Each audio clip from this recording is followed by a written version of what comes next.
2025학년도 대학 수학능력시험이 전국 1,200여 개 시험장에서 치러지고 있습니다. 네, 교육부 취재기자를 연결해서 현재 상황 들어보겠습니다.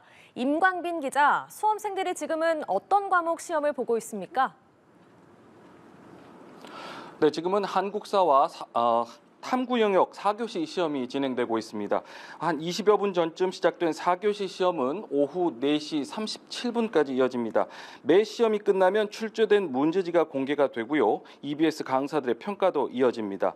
앞서 치러진 2교시 수학 영역은 지나친 계산을 요구하거나 불필요한 개념으로 실수를 유발하는 이른바 킬러 문항은 배제됐다고 평가를 했습니다.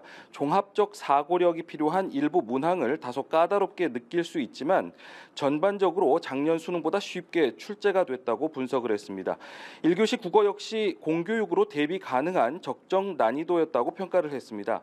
지난해 수능 국어의 경우 표준 점수가 150점까지 뛰면서 매우 어려웠다는 평가가 나왔는데 그 정도는 아니었다는 겁니다. 입시업계도 지난해보다는 쉬웠지만 변별력은 있다는 평가를 내놓았는데 지난 9월 모의평가보다는 학생들이 다소 어렵게 느꼈을 것으로 봤습니다. 다른 과목에서도 지난해와 마찬가지로 킬러 문항이 배제됐다고요? 네, 한국교육과정평가원은 수능 시험 시작과 함께 이번 수능 출제의 기본 방향을 발표했습니다. 최종철 수능 출제위원장은 이 자리에서 사교육 경감 대책에 따라서 소위 킬러 문항을 배제했다고 밝혔습니다. 공교육 과정에서 다루는 내용만으로도 변별력을 확보할 수 있도록 적정 난이도의 문항을 고르게 출제했다고 강조했습니다. 모든 영역에서 학생들의 과도한 수업 준비에 부담을 완화하고 학교 교육 내실화에 도움이 되도록 출제했다고 설명을 했습니다. EBS 교재 연계율은 문항수 기준으로 50% 수준이라고 덧붙였습니다. 의대 증원 여파로 졸업생 응시자가 크게 늘었고 상위권 경쟁이 치열할 것으로 예상이 되면서 어떻게 변별력을 확보할 것이냐가 관심이었는데요.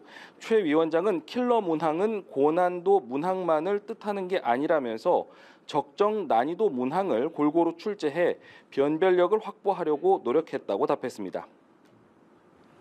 네, 해마다 긴장한 수험생들이 수험표를 깜빡하거나 시험장을 잘 못 찾는 경우가 많았는데 올해는 어땠습니까?